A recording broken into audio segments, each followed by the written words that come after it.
Yeah, I mean, before my parents figured out that I'm a lesbian, I was, in fact, handed a box of condoms when I went off to college, which, at this point makes me laugh. But, they had my best interests at heart. They were saying, we want you to be safe. We want you to be okay.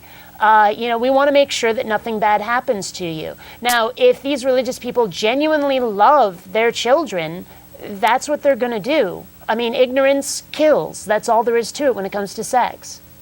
Basically, I think the bottom line for me is that by telling a child only about the option of abstinence, you are kind of stunting their knowledge a little bit. So it's okay to impress on them the idea that you think that abstinence is the best choice. That's fine. I think people find out on their own. I mean, you don't have to be very old for your brain to grasp that there's other alternatives besides abstinence.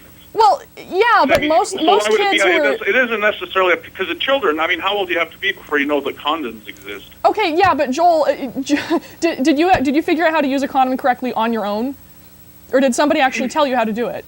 Well, I figured it out on my own, to tell you the truth. You're probably rare in that. I think a lot of kids would misuse it in a way that would put them at risk for pregnancy. By the time they're of sexual age, they're going to know all that stuff. They got the internet. No, they're not. No, actually, that is demonstrably not true. You can't count on a kid to figure out how to take care of themselves sexually entirely by themselves. You have to at least give them the resources and say, here's where you can go to learn how to do this. And just giving sitting them in front of Google is not responsible parenting. You need to be able to say, it's okay to come to me with questions. It's okay to go to Planned Parenthood with questions. You can get free condoms there. You need to be able to give them these options so that they can educate themselves in an effective way. You can't just say, don't have sex, and then expect them to figure out how to have sex via Google. And I have had friends who've had some very bizarre notions about how pregnancy happens because they were kept ignorant. Yes. I had this one friend who thought that sperm would come from one room into another while she was sleeping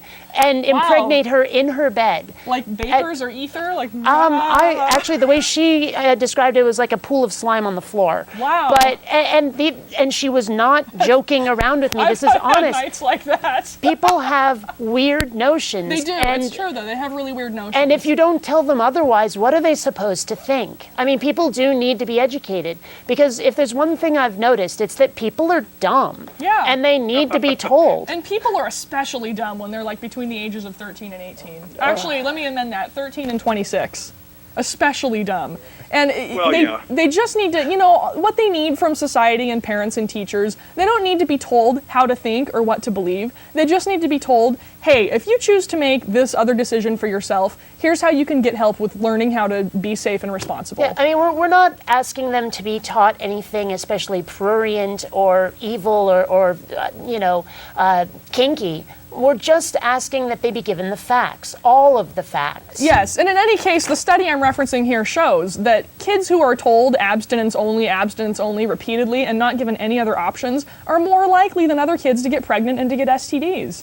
So, I mean, that pretty much says it right there. These kids that kind of makes sense. I agree. I mean, if they're going to go, it's like, if you're going to go that way, well, here, at least take this with you.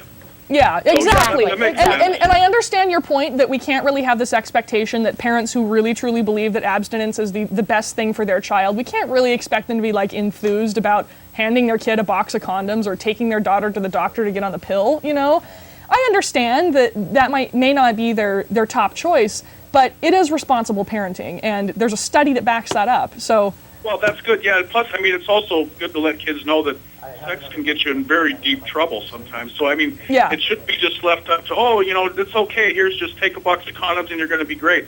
Because because I learned a lot of things the hard way. I was lucky enough not to get in any serious trouble.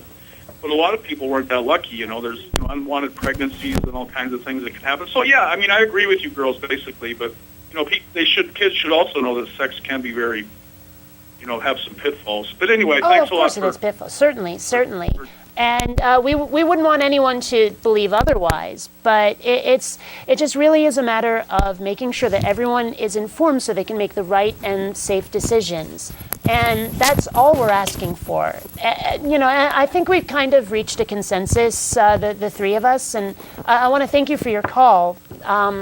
Thank you. Yes, absolutely. Thank you. Can we still hear me? It was great to hear from you. Because I just switched mics, and hopefully we've solved our technical problems. I've gained a little insight. Thanks a lot, girls.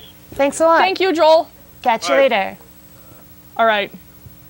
So what else do we have? Oh, so anyway, purity rallies. Basically a crashing failure. But what's even more disturbing to me than purity rallies, I didn't actually know much about the purity ball thing until I started researching this topic. And almost creepier than the ones with just the rings and will be pure. The father-daughter purity balls. Seriously, this is some Humbert shiz right here. It's freaking me out a little bit. So basically, purity balls are father-daughter events, usually in the form of a formal dance like a prom, okay, but sometimes with a wedding-like ceremony, okay? In which daughters pledge to remain virgins until marriage, and fathers pledge to help their daughters stay pure of mind, body, and soul. This grosses me out on so many levels. I mean, don't get me wrong, I think my dad is great, but wow, no?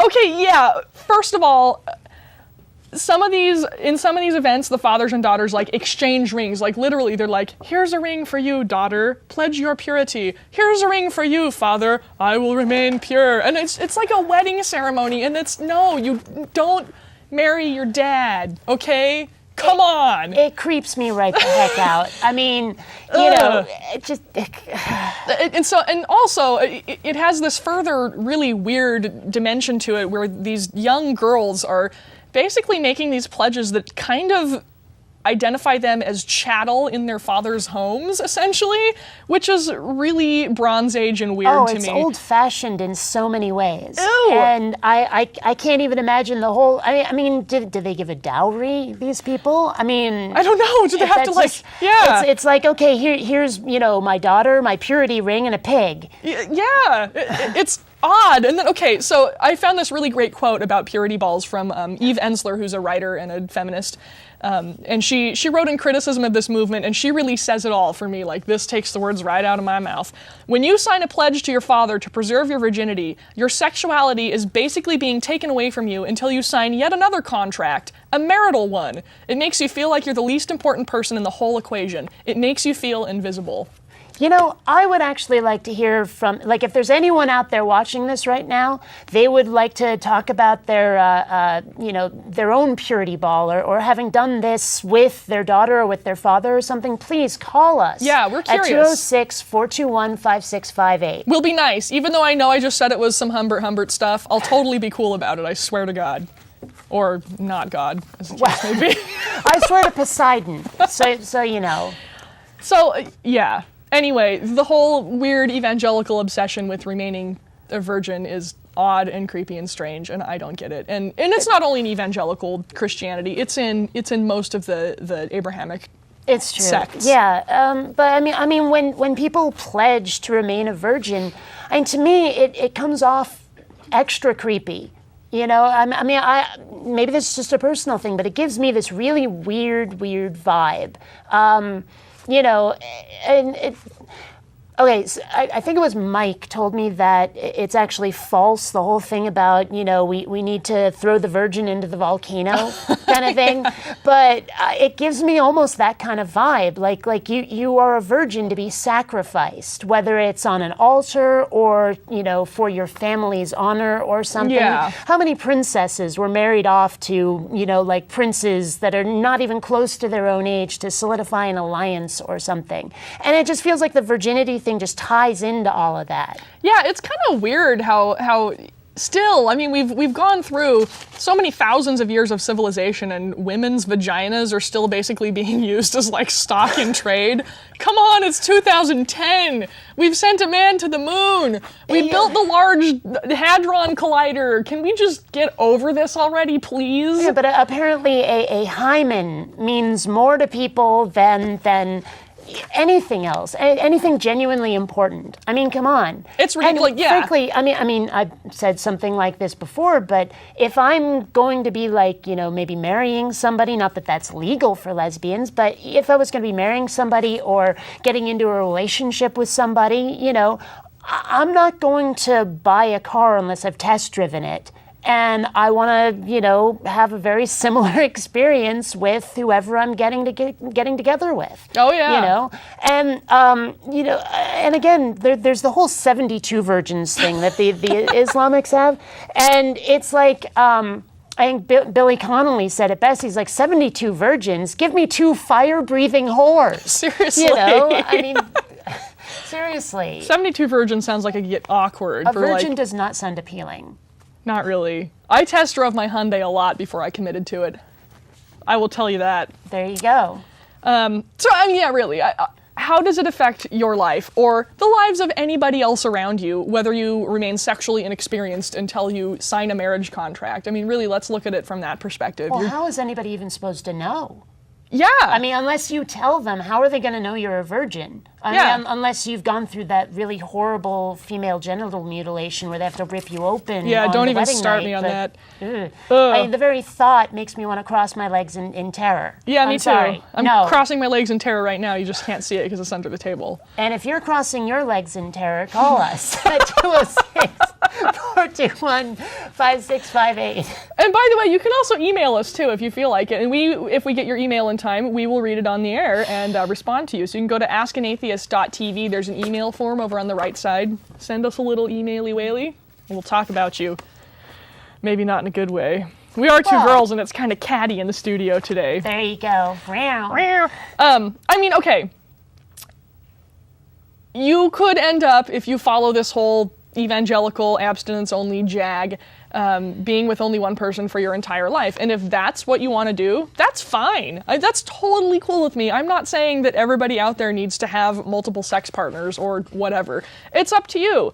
But you should be aware that there are other options for how to conduct yourself socially, shall we say. Those options are out there and knowledge is out there, and you don't have to necessarily conform to what you've always been told to do by the groups around you. It's your body, and it's up to you to make decisions about what you want to do with it. That goes for girls and boys, because really nobody seems to be harping on male virginity, which I find weird. That. Yeah, it is a strange thing, but then I guess in some ways it's kind of not. I mean, when you think about what we know, what science tells us about the male sex drive, apparently boys want to boink everything. Just in general, you know, I mean, I'm sure there's exceptions, and I don't want anyone out there to start sending us angry email, you know, it's like, this boy doesn't want to boink everything inside, but apparently, in general, that's the way it goes. And so, number one, controlling that would be very difficult. You know, I mean, actually saying to guys, you have to stay a virgin for this long, I mean, maybe I'm not giving guys enough credit. I don't know. But also it is much harder to prove because, you know, boys don't have a hymen. Although, let's just point out, like, the reality of anatomy is, folks, that by the time in contemporary times, by the time most young women become sexually active, somewhere between the ages of, say, 14 and 17, they don't have hymens anymore either. That whole hymen thing is largely a myth. And you know why the whole, like, bloody sheets from the first night with the virgin thing, you know why that used to happen a lot? Because girls were being married off and being forced into sexual activity when they were, like, 10 years old. I mean, for God's sake. Yeah, you have a hymen back then before you start menstruating. This show's getting really weird. It really is.